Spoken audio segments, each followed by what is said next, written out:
Kashi news channel, सच है तो बोलेगा। नमस्कार, डैन काशी न्यूज में आपका स्वागत है। मैं हूं शिवांगी शुक्ला आपके साथ। चलिए बढ़ते हैं आज के खबरों की ओर।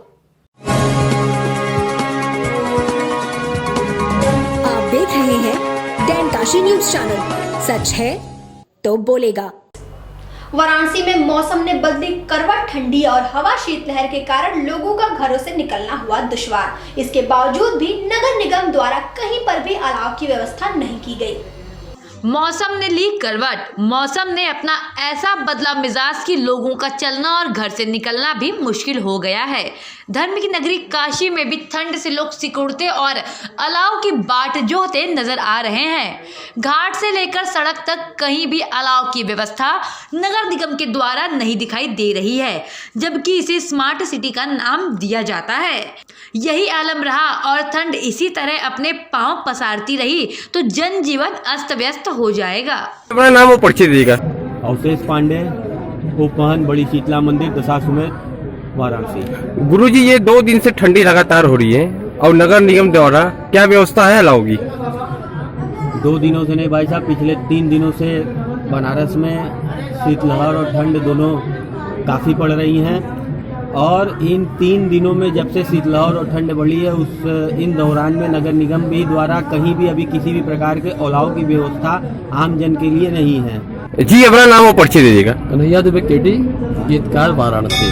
केडी जी, लगातार तीन दिनों से लगातार ठंडी पड़ रही है और ये घाट पर ये क्या व्यवस्था है अलाव की? देखिए, मकर संक्रांति से लगातार मौसम ने करवट लिया है और धूप निकल नहीं रहा है। ठंडी के कारण पूरा जन सामान्य ठिठुर सा गया है और जिधर देखिए उधर हर आदमी जो कार्य करने की गतिविधियां थी वो धीमी पड़ गई हैं। और रही बात जो गरीब है, जो बेसहारा है और जो जिनके पास निराश्रित है, वो ठंड के कारण इस कोहरे में अकड़ रहे हैं। वाराणसी के भेलूपुर थाना अंतर्गत शिवाला घाट पर प्रतिदिन लगभग हजारों लीटर पीने का पानी व्यर्थ होने के संदर्भ में स्थानीय लोगों द्वारा जलकल विभाग सहित पूरे प्रशासन को एप्लीकेशन दिया गया था, लेकिन अभी तक कहीं भी कोई सुनवाई नहीं की गई है। शिवाला घाट पर प्रतिदिन पीने का पानी लगभग हजारों लीटर बर्बाद होता रहता है।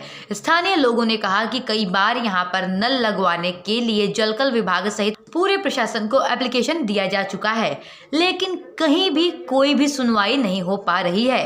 बजरडीहा के रहने वाले शिबू सेठ ने कहा कि पीएम मोदी का ये ड्रीम प्रोजेक्ट है, लेकिन ये प्रोजेक्ट पूरा कैसे होगा? ऐसे तो नहीं होगा। शिबू ने कहा कि इसमें सिर्फ विभाग की गलती नहीं है। जब तक आम व्यक्ति, समाज के लोग पूरी तरह से जागरूक नहीं होंगे, तब तक ये समस्या इसी तरह बनी रहेगी।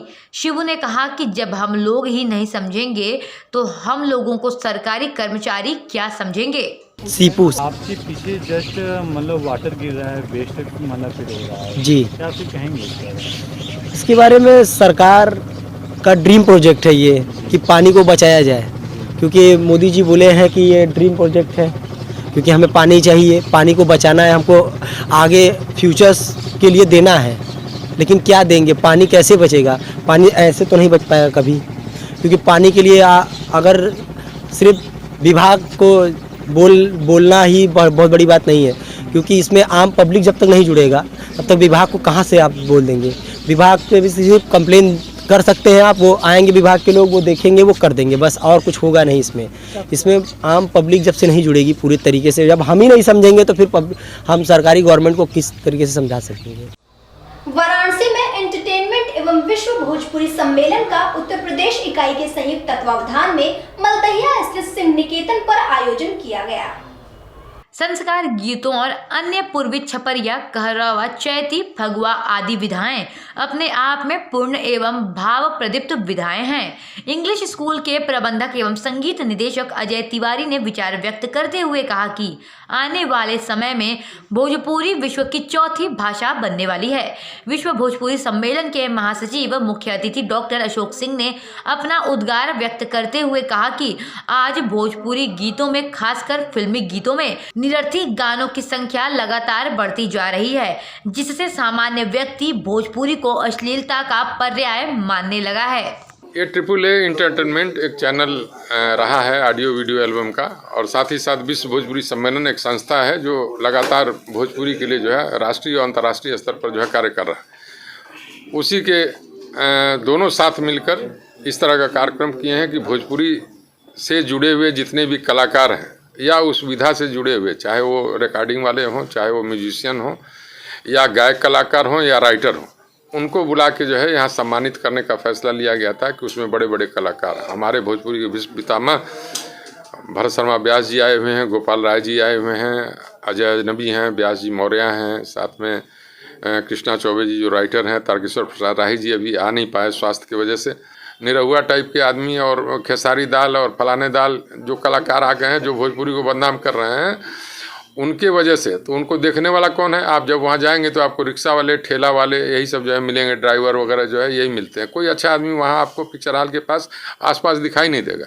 अच्छे पिक्चर बनाने हैं, अच्छे पिक्चर बनाने हैं, अच्छी चीज़ें पेश करनी है, अच्छा साहित्य पेश करना है, अच्छी कला पेश करनी है, कलाकारों को सम्मान देना है, अच्छे कलाकारों को, तो निश्चित रूप से जो है भोजपुरी को जो है वो सम्मान मिलेगा और अश्लीलता दूर हो जाएगी। अश्लीलता कोई नहीं पसंद कर रहा, अब कानून भी बन गया है और जो लोग अश्लीलता से जुड़े हुए हैं उनको सजा भी मिल चुकी है और मिल रही है। वाराणसी के लंका थाना क्षेत्र स्थित एक होटल में ग्लैमरस प्रोडक्शन के तहत mister, miss and Mrs 2021 dancing and modelling प्रतियोगिता का आयोजन हुआ। ग्लैमरस प्रोडक्शन के तहत मिस्टर, मिस एवं Mrs Uttar Pradesh 2021 dancing and modelling competition का वाराणसी, लखनऊ, प्रयागराज, जौनपुर, फैजाबाद में ऑडिशन संपन्न किया गया। वाराणसी में ऑडिशन दोपहर 3 बजे तक चला, जिसमें 200 प्रतिभागियों ने अपनी प्रतिभा को दिखाया, जिसे जज करने एक्टर आकाश गहरवाल मुंबई से आए हुए थे और साथ ही उमंग श्रीवास्तव और शाहबान खान, स्वरूप तिवारी, राहुल गुप्ता इत्यादि लोग मौजूद रहे। वाराणसी के सारनाथ अंतर्गत एक हॉस्पिटल में कोविड प्रोटोकॉल का पूरी तरह पालन करने के लिए जागरूकता तथा निशुल्क प्रसूति एवं स्त्री रोग परामर्श शिविर का आयोजन हुआ, जिसमें मरीजों के स्वास्थ्य जांच व दवा वितरण कराया गया। शिविर में निशुल्क दवा के साथ साथ मास्क का वितरण किया गया, ब्लड प्रेशर की भी जांच की गई। शिविर में स्त्री रोग विशेषज्ञ डॉक्टर संध्या, पूर्व चिकित्सक, MGM हॉस्पिटल मुंबई एवं सीनियर रेजिडेंट चिकित्सा विज्ञान संस्थान काशी हिंदू विश्वविद्यालय एवं सहयोगी डॉक्टर सुनील तथा वरिष्ठ डॉक्टरों की टीम द्वारा स्त्री रोगों से जुड़ी समस्याओं के निदान हेतु परामर्श दिया गया। कुल 88 मरीजों में सर्वाधिक 52 महिलाओं में माहवारी संबंधित अनियमितताएं पाई गईं, तो वहीं 12 महिलाओं में PCOD प्लास्टिक ओवर डिसऑर्डर, 10 महिलाओं में फाइब्रॉइड तथा 14 मरीजों में ल्यूकोरिया, बांझपन, प्रेगनेंसी के दौरान ब्लड प्रेशर एवं रक्त की कमी आदि समस्याएं देखी गईं। शिविर में इन सभी समस्याओं के निदान हेतु उचित परामर्श दिए गए एवं दवाइयां भी दी गईं। मेरा नाम डॉक्टर संध्या। कैसा कार्यक्रम आज है और क्या क्या चीज़ चेकअप किया जा रहा है? ये फ्री कैंप है आज का, और इसमें हम लोग जनरली गायनेकोलॉजिकल जो भी कंप्लेंट्स हैं फीमेल के, वो सब देख रहे हैं। अभी तक कितने मरीज को आप देखे हैं? अभी तक करीबन 25 से 30 मरीज आ चुके हैं। वाराणसी कोतवाली थाना अंतर्गत रानी साह फाटक DAV पर हिंदू युवा वाहिनी महानगर के नगर गुरु गोरखनाथ मंडल द्वारा समरसता सहभोज का आयोजन किया गया। हिंदू युवा वाहिनी महानगर द्वारा समरसता सहभोज का आयोजन किया गया। इस अवसर पर मुख्य अतिथि के तौर पर मंडल प्रभारी व वाराणसी विकास प्राधिकरण के सदस्य अम्बरीश सिंह भोला उपस्थित रहे। उन्होंने कहा कि समरसता का अर्थ ही समाज को एकजुट करना एवं पारस्परिक भेदभाव को समाप्त करना है। ये कार्य किसी एक व्यक्ति या संस्था का नहीं है, इसके लिए सामूहिक प्रयासों की आवश्यकता है। ये एक सामाजिक आंदोलन है। इस बुराई का खात्मा जागरूक समाज के द्वारा ही किया जा सकता है, तभी जाकर के समाज में वास्तविक समरसता का भाव उत्पन्न हो पाएगा। जी, आज किस तरह का कार्यक्रम हो रहा है? आज हिंदू वाहिनी वाराणसी महानगर के गुरु गोरखनाथ मंडल के द्वारा सामाजिक समरसता सहभोज का कार्यक्रम किया गया है। तो क्या इसका उद्देश्य है इस कार्यक्रम का?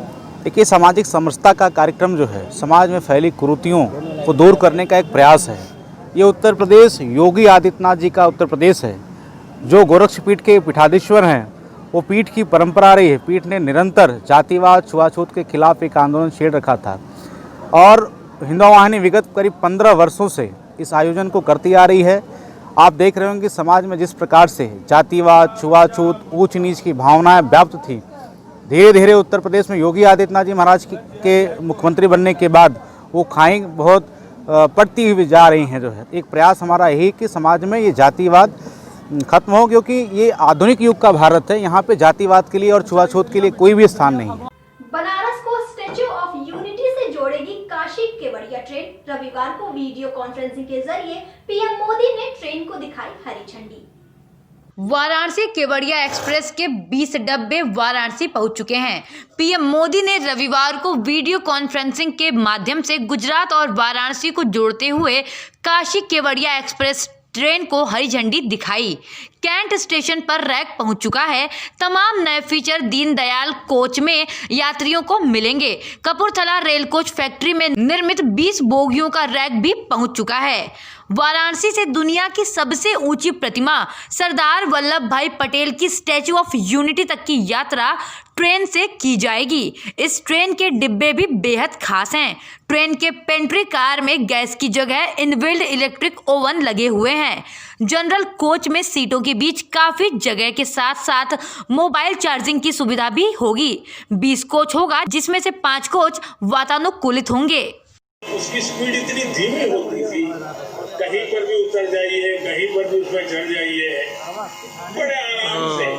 इवन कुछ पल तो आप साथ साथ चले तो ऐसा लगता है कि आपकी स्पीड ज्यादा है। तो मैं भी कभी इसका मजा लूटता था, लेकिन आज जब वो ब्रॉड गेज में कन्वर्ट हो रहा है, इस रेल कनेक्टिविटी का सबसे बड़ा लाभ स्टैच्यू ऑफ यूनिटी देखने आने वाले टूरिस्टों को तो मिलेगा ही। आदमी की करेंगे ना एक कनेक्टिविटी। पॉपुलेशन ज्यादा है। केवड़िया के आदिवासी भाई बहनों का जीवन भी बदलने जा रहा है। कितना आदमी होगा अभी? एक कनेक्टिविटी सुविधा के साथ साथ 2000 रोजगार और स्वरोजगार 5 से 7 हजार के नए अवसर भी लेकर नहीं 5000 ये रेल लाइन वहाँ से यहाँ तक आदमी मां नर्मदा के तट पर बसे। सर, ये ट्रेन के बारे में पहले तो बताइए कि क्या रूट है इसका? ये काशी पवित्रता के प्रतीक काशी से स्टैचू ऑफ यूनिटी, जो भारत की विश्व की सबसे उच्चतम प्रतिमा है, महानायक जो हमारे स्वतंत्रता संग्राम सेनानी थे सरदार वल्लभ भाई पटेल, उनके नगर तक केवड़िया तक ले जाएगी। और वहाँ पर इस प्रकार ये 4 राज्यों की यात्रा करते हुए यात्रियों को व्यवसाय के, धार्मिक स्थल से और पर्यटक स्थलों से जोड़ेगी। और इसके अतिरिक्त वो भारत की जो एकता को एक सूत्र में पिरोने के बहुत बड़े नायक थे, उनकी प्रतिमा लगी हुई है। और इस 4 राज्यों का सफ़र करते समय ये अनेक व्यवसाय के और पर्यटन स्थलों से लोगों को जोड़ेगी। सर, ट्रेन के रूट की बात की जाए तो रूट क्या है इसका? इस ट्रेन का रूट यहाँ से चौकी होते हुए प्रयागराज के पास जो चौकी है वहाँ से होते हुए ये सतना और मध्य प्रदेश से होते हुए ये जाएगी गुजरात, और 4 राज्यों का, उत्तर प्रदेश से लेकर गुजरात तक 4 राज्यों को जोड़ेगी। स्टैचू ऑफ लिबर्टी बनने के बाद से काशी में एक मांग उठ रही थी कि यहाँ से एक रास्ता सुगम हो। ऐसे में लेकर कि इस ट्रेन को कितना लाभ मिलेगा आपको? पर्यटकों के लिए बहुत ही एक अच्छा लाभ और बहुत ही एक अच्छी ट्रेन को लागू किया है माननीय नरेंद्र मोदी जी ने। इससे हम सभी लोगों में काफ़ी उत्साहवर्धन है। ये ट्रेन कितना पूर्वांचल की जनता के लिए और काशी की जनता के लिए लाभदायक साबित हो रहा है? बहुत ही लाभदायक हम लोगों के लिए, व्यापार के सिलसिले में से लेकर और पर्यटक स्थल के लिए भी हम लोग के लिए बहुत लाभदायक है ट्रेन। कितना रास्ता सुगम हो गया यहाँ से? रास्ता तो बहुत हम लोग का सुलभ हो गया। इससे 15 घंटे में ये जर्नी हम लोग को दे रही है वहाँ तक, केवड़िया तक के लिए। शहर बनारस, जहां धर्म, संस्कृति और 84 घाट विश्व प्रसिद्ध माने जाते हैं। देश विदेश से लोग यहाँ आते हैं और इन सभी 84 घाटों का भ्रमण करते हैं, लेकिन साथ ही उनके मन में इन घाटों के इतिहास के बारे में जानने की उत्सुकता भी होती है। इसके लिए उन्हें किसी से पूछना या किताबों को पढ़ना पड़ता है, लेकिन अब ऐसा नहीं होगा, क्योंकि इन सभी घाटों पर साइनेज उस घाट के इतिहास को विस्तार से बयान करेंगे, जिसकी शुरुआत हो गई है। स्मार्ट सिटी की तर्ज पर इन घाटों के साइनेज को आधुनिक तरीके से बनाया जा रहा है, जिसके अंतर्गत इन साइनेज पर कोड लगाए जाएंगे जो इन काशी के सभी घाटों का इतिहास विस्तार पूर्वक बताएंगे। शहर बनारस जहाँ की एक खूबसूरत घाट और इन घाटों पर समाया लघु भारत। बनारस में गंगा किनारे कुल 84 घाट हैं। सभी घाटों पर अलग अलग संस्कृति, अलग अलग इतिहास और अलग अलग अध्यात्म शामिल हैं, जिसे हर कोई नहीं जान पाता है। लेकिन अब QR कोड इन घाटों का पूरा विस्तृत विश्लेषण देगा। अब आप सोच रहे होंगे कि ये कोड तो डिजिटल बैंकिंग के काम में आता है, तो ये कैसे इतिहास बताएगा? लेकिन ये सच है। दरअसल इन घाटों पर लगे साइनेज, आसान भाषा में कहें तो घाटों पर लगे पत्थर, जो बताते हैं कि ये कौन सा घाट है, या फिर जिस साइनेज पर घाट का नाम लिखा रहता है उस पत्थर पर QR कोड भी लगाया जाएगा, जिसे स्कैन करते ही उस घाट की पूरी जानकारी उस पर्यटक के मोबाइल पर आ जाएगी और बड़े ही आसानी से वो पर्यटक उस घाट का इतिहास जान पाएगा। इस योजना को वाराणसी में स्मार्ट सिटी के अंतर्गत लाया जा रहा है, जिसके तहत सभी घाटों पर नए साइनेज लगाए जा रहे हैं। उन साइनेज पर QR कोड लगाए जाएंगे। QR कोड हमारे जो प्राचीन धरोहर हैं उनको बताने का कोई प्लान है क्या है? ये पूरा प्लान पहले ये जानना चाहेंगे। QR कोड एक तरह से जैसे बारकोड जैसे सिस्टम है, जो लेटेस्ट टेक्नोलॉजी है, सभी में हम लोग यूज़ कर रहे हैं। आपने देखा जब जितने पास जो ये वेंडिंग जोन में जो पास इशू कर रहे हैं ऑटो रिक्शा, सब में QR कोड यूज़ होता है। अभी हम लोग स्मार्ट सिटी इनिशिएटिव के अंदर पूरा वाराणसी 84 घाट्स में साइनेज लगा रहे हैं, नेम साइनेज। आल्सो कुछ सेलेक्टेड इम्पॉर्टेंट घाट्स के अंदर इंफॉर्मेशन प्लेक्स लगा रहे हैं, जो ऑथेंटिक इन्फॉर्मेशन उस घाट के बारे में पब्लिक को मिले। और उस इंफॉर्मेशन प्लाक में कुछ स्कल्पचर्स भी बना रहे हैं, कोई मैप्स भी बना रहे हैं, घाट को सुंदरता कर रहे हैं, कोई प्रॉपर ऑथेंटिक इन्फॉर्मेशन घाट के बारे में मिले। उस हर एक उस प्लाक में एक QR कोड हम लोग एफर्ट कर रहे हैं। जैसे पब्लिक टूरिस्ट उधर गुजरते हुए उस QR कोड को स्कैन करें, वो सीधा हमारा स्मार्ट सिटी की वेबसाइट में ले जाएगा।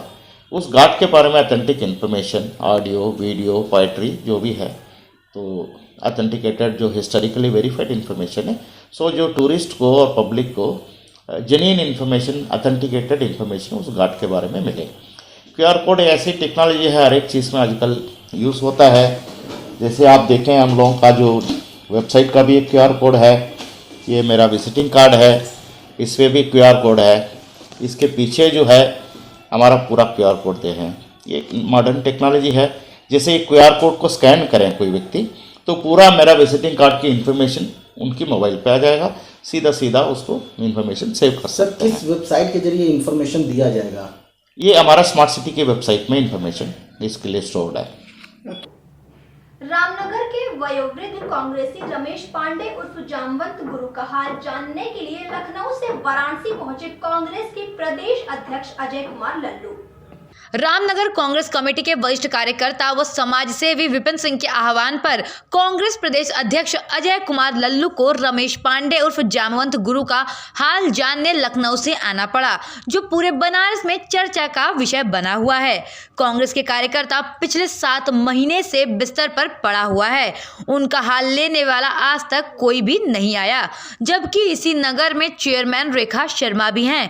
फिर भी वो इन वयोवृद्ध कांग्रेसी का हालचाल लेना तो दूर, कभी उनसे फोन पर बात करना भी मुनासिब नहीं समझा, जिसके कारण आज रामनगर चौक में कांग्रेस प्रदेश अध्यक्ष को आना पड़ा।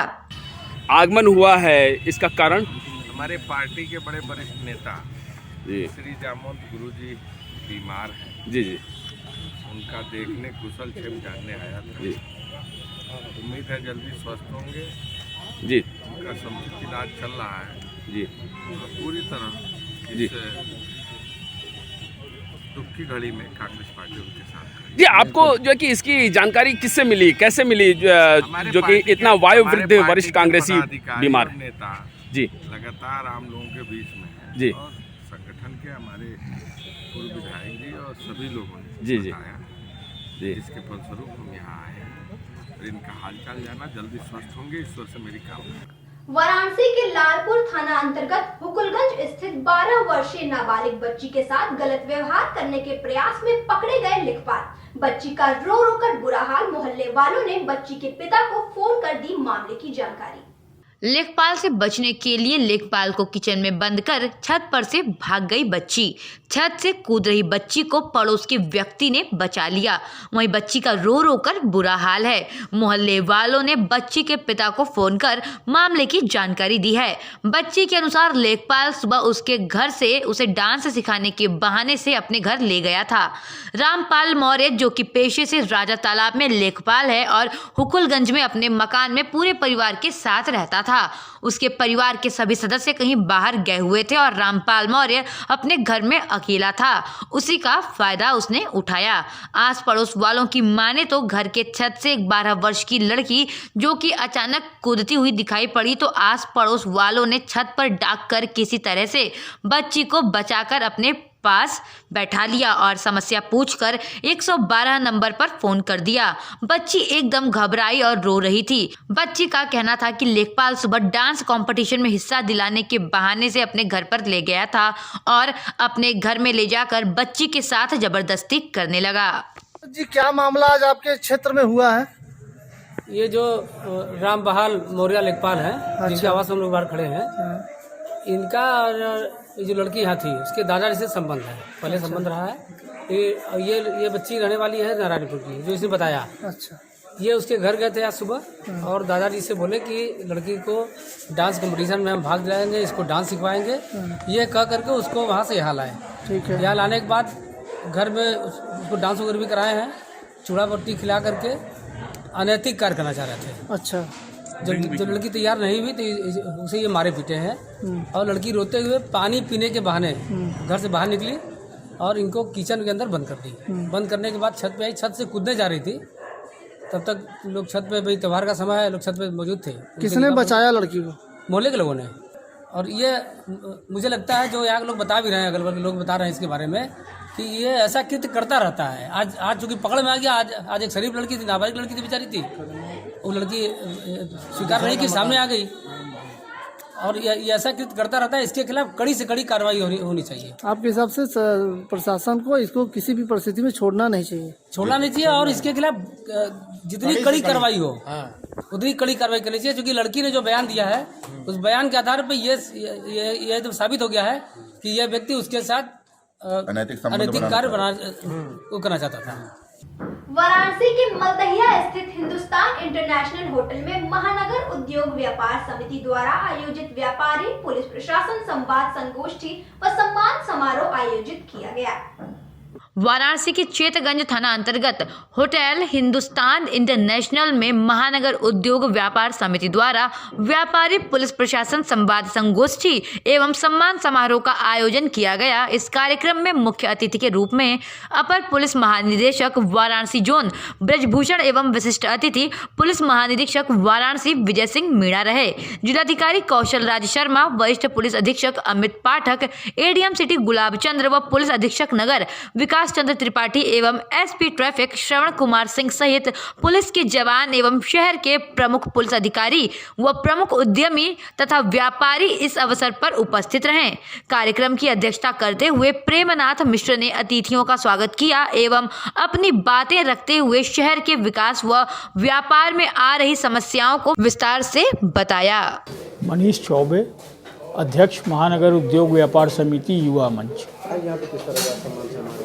वाराणसी महानगर उद्योग व्यापार समिति द्वारा आज बनारस में जो लगभग साल भर से आपराधिक घटनाएं या कोरोना काल में जो प्रशासन शासन द्वारा उत्कृष्ट कार्य किए गए हैं, आज महानगर उद्योग व्यापार समिति द्वारा उस कड़ी में ADG zone Varanasi, IG zone Varanasi, जिला अधिकारी वाराणसी, कप्तान वाराणसी को के साथ लगभग 1 दर्जन पुलिसकर्मियों को समिति द्वारा सम्मान समारोह दिया जाएगा।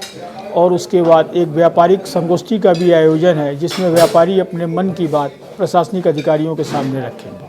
कौन से अधिकारी उपस्थित हुए और किनके द्वारा उनको सम्मानित? यह सम्मान समारोह वाराणसी महानगर उद्योग व्यापार समिति के मुख्य संरक्षक आर के चौधरी, संरक्षक श्री नारायण खेंका, अध्यक्ष प्रेम मिश्रा जी द्वारा रखा गया है। जिसमें सम्मानित होने वाले अधिकारी ADG zone Varanasi, IG zone Varanasi, जिला अधिकारी वाराणसी, कप्तान वाराणसी के साथ लगभग 1 दर्जन जो उनके सहकर्मी इस पुलिस कार्य में उत्कृष्ट कार्य के लिए हम लोगों ने सम्मानित किया है। कांग्रेस प्रदेश अध्यक्ष अजय कुमार लल्लू अपने 2 दिवसीय दौरे पर बनारस पहुंचे। उन्होंने दुर्गाकुंड स्थित धर्म संघ कुछ देर रुकने के बाद 80 स्थित कुरुक्षेत्र तालाब के पास प्रबुद्ध जनों से संवाद किया। धर्म संघ में मीडिया से बातचीत के दौरान बताया कि कांग्रेस पंचायत चुनाव में सभी सीटों पर पूरी ताकत के साथ लड़ेगी। पंचायत चुनाव लड़ने का फैसला कांग्रेस पार्टी ने बहुत पहले ही ले लिया था। वाराणसी पहुंचे कांग्रेस नेता अजय कुमार लल्लू ने राम मंदिर निर्माण के लिए धन संग्रह दान पर कोई प्रतिक्रिया नहीं दी। प्रदेश सरकार पर हमला बोलते हुए उन्होंने कहा कि 5 सालों में बेरोजगारी का दर लगातार बढ़ता ही जा रहा है, युवा बेरोजगार हो गए हैं। कोविड-19 वैक्सीन पर उन्होंने कहा कि ये बहुत ही महत्वपूर्ण कदम है, सरकार को इसे गांव-गांव तक मुफ्त में उपलब्ध कराना चाहिए। और उन्होंने आगे कहा कि उत्तर प्रदेश में जंगल राज है, किसी की जान सुरक्षित नहीं है। दुष्कर्म उत्तर प्रदेश की पहचान बन चुकी है। कृषि का जो भूमि अधिग्रहण बिल है उसमें प्रावधान किया 4 गुना अधिक मुआवजा और 75% गांव के लोगों का जो वहां पर संस्तुति होगी उसके बाद ही उसको जमीन दी जाएगी, ये प्रावधानित किया, चाहे वो कोई भी इंफ्रास्ट्रक्चर डेवलप करना हो। और फिर आपने देखा कि उद्योगपतियों का ताकत क्या होता है, पैसे लगाए, गुजरात से लाए और यही बनारस में लॉन्च कर दिए। और क्या क्या हुआ इस देश में और आज कहां जा रहा है देश, ये किसी से छिपी नहीं। दुर्गाकुंड स्थित पद्मश्री चौराहे पर हिंदू युवा वाहिनी महानगर वाराणसी एवं वीरांगना लक्ष्मीबाई मंडल के द्वारा हर वर्ष की भांति इस वर्ष भी सामाजिक समरसता सहभोज कार्यक्रम आयोजित किया गया।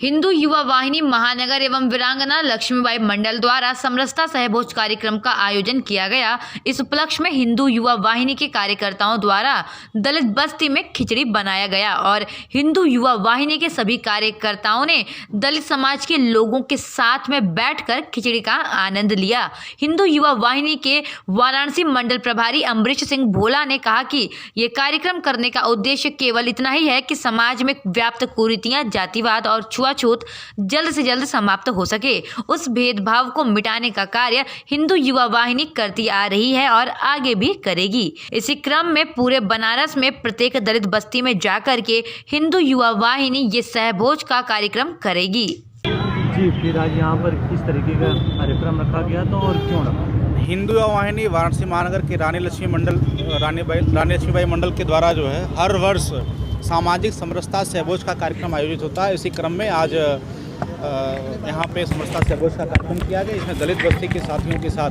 हम लोगों ने खिचड़ी का कार्यक्रम किया, खिचड़ी बनाया और साथ में पंगत में बैठ कर के सहभोज करेंगे। इसका उद्देश्य क्या रहा मेरे हिंदू वाहिनी का उद्देश्य ये है कि सामाजिक समरसता सहभोज के माध्यम से जो समाज में फैली कुरीतियाँ हैं, जातिवाद, छुआछूत, उस भेद को पाटने का कार्य हिंदू वाहिनी करती आई है। इसी क्रम में लगातार पूरे बनारस महानगर में प्रत्येक दलित बस्ती में जाकर के हिंदू वाहिनी ये सहभोज का आयोजन कर रही है। इस आयोजन के माध्यम से अलग थलग पड़े लोगों को जो है जोड़ने का काम कर रही है और बताने का काम कर रही है कि आधुनिक युग का भारत है, ये योगी आदित्यनाथ जी का उत्तर प्रदेश है, जहाँ पे जातिवाद के लिए कोई स्थान नहीं। वाराणसी के भेलूपुर थाना अंतर्गत संकुलधारा पोखरे की सफाई न होने के कारण स्थानीय नागरिकों ने जमकर विरोध जताया। खोजवा में भाजपा के सभासद बिल्लू केसरी के होने के बावजूद भी ठंड व गलन को देखते हुए इस क्षेत्र में नगर निगम द्वारा ना ही अलाव की व्यवस्था की गई है और ना ही साफ सफाई ही की जाती है। समाज सेवी गुड्डू ने कहा कि इस क्षेत्र के संकुलधारा पोखरे पर हजारों लोगों का आना जाना लगा रहता है और यहीं से राज्य मंत्री रविंद्र जायसवाल का भी आना जाना लगा रहता है, लेकिन उसके बावजूद भी नगर निगम का कोई भी अधिकारी इस क्षेत्र में अलाव की सुविधा नहीं करवा पा रहा है। समाज सेवक गुड्डू ने कहा कि हम लोग सभासद बिल्लू के पास भी काफ़ी बार जा चुके हैं और यहाँ तक कि राज्य मंत्री रविंद्र जायसवाल से भी काफ़ी बार हम लोगों ने गुहार लगाई है। उसके बावजूद भी यहाँ पर किसी भी प्रकार के अलाव की व्यवस्था इतनी ठंड में नहीं की जा रही है और हम सभी स्थानीय लोग ठंड से कांपने पर मजबूर हो गए हैं। मंगल प्रसाद।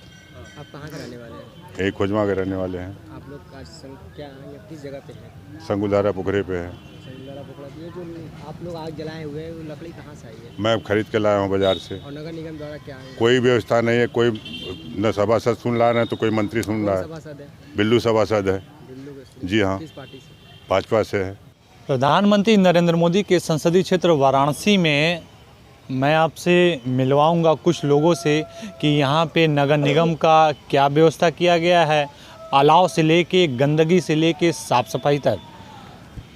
जी आपका नाम क्या है? सर मेरा नाम गुड्डू समाज सेवक। गुड्डू जी, फिर आप कहाँ के रहने वाले हैं और क्या समस्या है? हम इसी संकुलधारा पोखरे के बाजू के रहने वाले हैं सर, इसी क्षेत्र के रहने वाले हैं। हमारी समस्या है, सबसे ज़रूरी समस्या है कि इस क्षेत्र में अलाव, इतना ज़्यादा ठंड है, पूरे शहर में पूरे बुजुर्गों को इस क्षेत्र में संकुलधारा पोखरे पर हज़ारों लोगों का आना जाना होता है।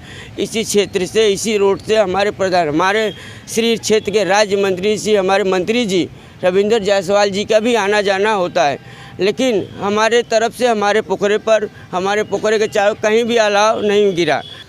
यहाँ तक कि इन लोगों का कहना है कि उत्तर प्रदेश के राज्य मंत्री रविंद्र जायसवाल का भी यही रास्ते से आने और जाने का रास्ता है, उसके बावजूद भी यहाँ पे किस तरीके से कमियाँ हैं, गलतियाँ हैं, या आप खुद ही यहाँ के युवाओं से सुन सकते हैं। वाराणसी से देनकाशी के लिए कुलदीप चौरसिया।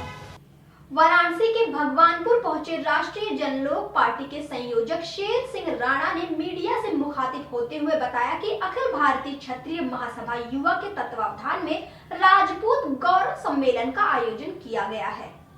सम्मेलन का उद्देश्य क्षत्रिय समाज को जागरूक करना है। बिहार विधानसभा चुनाव 2020 में किस्मत आजमाने के लिए राष्ट्रीय जनलोक पार्टी ने लगभग 1 दर्जन सीटों पर अपने प्रत्याशी उतारे थे। राणा ने दावा किया कि कोरोना के चलते चुनाव की तैयारियां नहीं हो पाई थीं। जिन सीटों पर उनके प्रत्याशियों ने किस्मत आजमाया, वहां पार्टी दूसरे या तीसरे नंबर पर रही। अब पार्टी यूपी विधानसभा में भी किस्मत आजमाएगी। पूछे जाने पर उन्होंने बताया कि मुख्य 4 दलों में से उस पार्टी से हम गठबंधन करेंगे जो कि हमारे विचारधाराओं का सम्मान करेगी, अन्यथा हमारी पार्टी अकेले ही अपने प्रत्याशी उतारने के लिए तैयार है।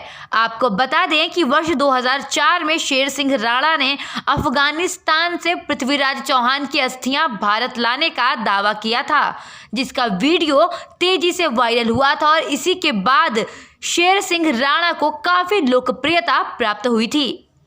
राजपूत वोटों पे क्या बंटवारा का संभावना है या इसको आप उनसे तालमेल करेंगे? देखिए, वो तो हमारे भाई हैं बड़े, और हम तो हमेशा चाहते हैं कि वोटों का बंटवारा नहीं करना चाहिए।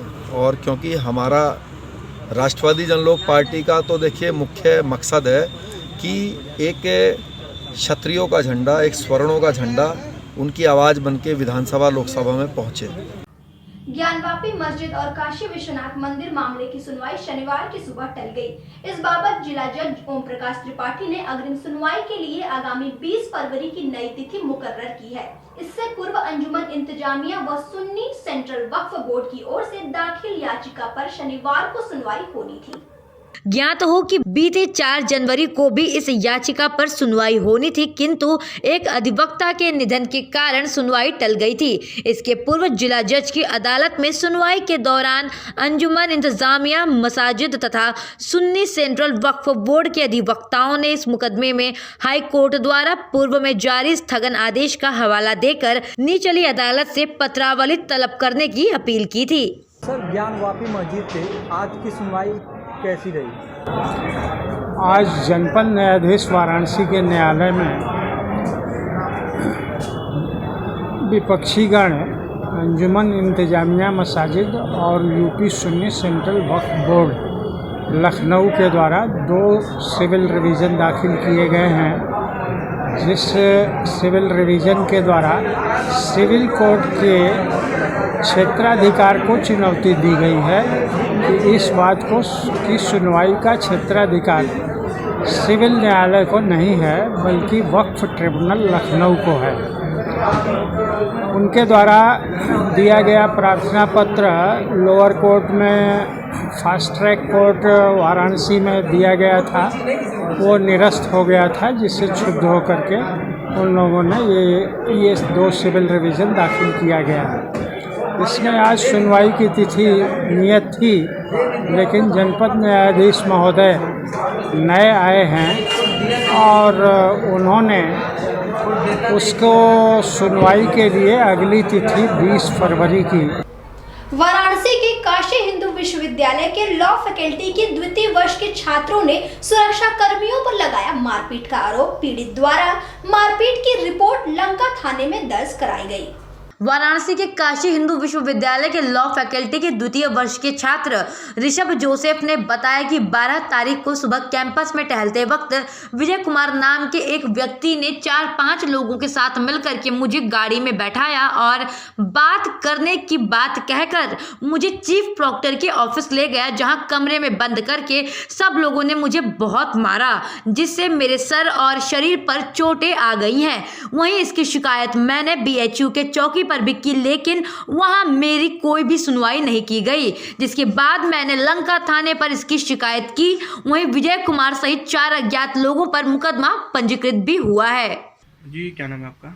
मेरा नाम है ऋषभ जोसेफ। मैं BHU लॉ यूनिवर्सिटी का 2nd ईयर का छात्र हूं और मेरी मम्मी यहाँ कार्डियोलॉजी में सीनियर नर्सिंग ऑफिसर इंचार्ज है। किस तरह की घटना पिछले दिनों आपके साथ हुई ऋषभ जी? मुझे 12 तारीख को मैं सुबह 3:30 बजे जब वॉकिंग करने जा रहा था, मेरा लेस खुला। मैं जब झुका बांधने के लिए, वहाँ से देखा सामने से एक गाड़ी आ रही थी जिसमें विजय कुमार सहित और 4-5 लोग थे। उन्होंने मुझे यह कह के गाड़ी में बैठाया कि चलिए आपसे कुछ बात करनी है, आपसे कुछ बात करनी है। फिर मैं गाड़ी में बैठ गया।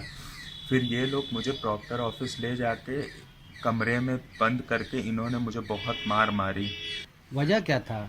वजह का मुझे नहीं पता, इसके बारे में मुझे कोई आइडिया नहीं है। ये मुझे पता नहीं क्यों इन लोगों ने ऐसे मारा। इसकी शिकायत आपने कहा की? मैं इसकी शिकायत सीर चौकी पे करने गया था, फिर वहाँ पे FIR लिखने से मना कर दिया था कि आप थाने जाइए। नमस्कार, मैं Shalini Joseph, senior nursing officer BHU cardiology department.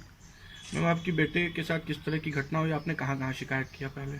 Sir, मेरे बेटे को बेबुनियादी बात पर, जिसका कोई वजूद नहीं था, मेरा बच्चा रोज डेली रूटीन के हिसाब से टहलने जाता था और 3:30 बजे 12 तारीख को 3:30 बजे भोर में टहलने निकला।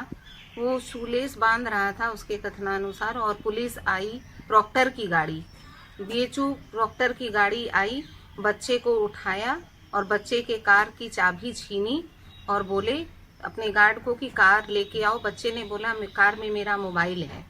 कि BHU जो रक्षक के रूप में रखे गए हैं वो भक्षक हो जाएंगे। मेरे बेटे को अगर समय पर यूपी पुलिस ना पहुंचती फैंटम वाली, तो शायद आज मेरा बच्चा मेरे गोद में ना होता। तो मैं बहुत दुखी हूँ। मैं एक माँ हूँ, माँ ही उसका दर्द समझ सकती। वाराणसी कोतवाली थाना अंतर्गत एक महिला अपने परिवार समेत छत पर बैठी हुई थी, तभी पुरानी रंजिश के कारण पड़ोसी द्वारा उसके पति पर गोली चलाई गई। इस संबंध में महिला ने थाने पर रिपोर्ट दर्ज कराई थी, लेकिन कोई भी कार्रवाई न होने पर महिला ने SSP अमित पाठक को सौंपा ज्ञापन। वाराणसी कोतवाली थाना अंतर्गत एक महिला अपने घर पर अपने पति विक्रम रस्तोगी के साथ घर की छत पर धूप में अपने बच्चों को लेकर के खड़ी थी। तभी बगल की छत पर से विपक्षी अभिनव मिश्र व कन्हैया यादव ने पुरानी रंजिश के कारण महिला के पति के ऊपर लक्ष्य बनाकर गोली चलाई, जो कि उसके पति के गले में जा लगी, जिससे उनका पति विक्षिप्त अवस्था में हो गया। आनंद फानन में महिला अपने पति को लेकर के BHU ट्रॉमा सेंटर पहुंची। वहां पर दवा व इलाज सुचारू रूप से नहीं होने के कारण महिला ज्योति रस्तोगी अपने पति को लेकर के वापस Singh medical and research care centre गई, जहां पर ज्योति रस्तोगी के पति को भर्ती करके उनका इलाज किया गया। उसके पश्चात उनको हॉस्पिटल से डिस्चार्ज कर दिया गया। मेरा नाम ज्योति रस्तोगी है। आज किस लिए आप SSP कार्यालय आए हुए हैं? मेरे हस्बैंड को एक बंदे ने, घर के बगल वाले ने गोली मार दी थी। और उसके बाद उनका एक हाथ पैरालाइज हो गया है, गोली अभी भी गले में ही है। और मैंने कोतवाली में FIR दर्ज करा था, जिससे 307 का केस और 506 का बना है, लेकिन गिरफ्तारी अभी नहीं हुई है। थाने का है? कोतवाली। वो अभियुक्त कौन है जिसने गोली चलाई? पड़ोसी है, अभिनव मिश्रा नाम है उसका। क्या वो दबंग प्रवृत्ति का है? जी, वो दबंग भी है और थोड़ा पैसे वाला भी है। क्या नाम है उनका? अभिनव मिश्रा। तो वो दबाव डाल रहा है आपको किसी तरीके से कि ये सब केस आप हटा लें? जी, वो रास्ते में मिल रहा है, बोला कि अगर तुमने FIR वापस नहीं लिया तो अभी तो हाथ मैंने खराब किया है, तुम्हारी ज़िंदगी खत्म यानी वो लगातार आपको हाँ, दबाव डाल रहा है ये चीज़ के लिए, धमकियाँ भी दे रहा है।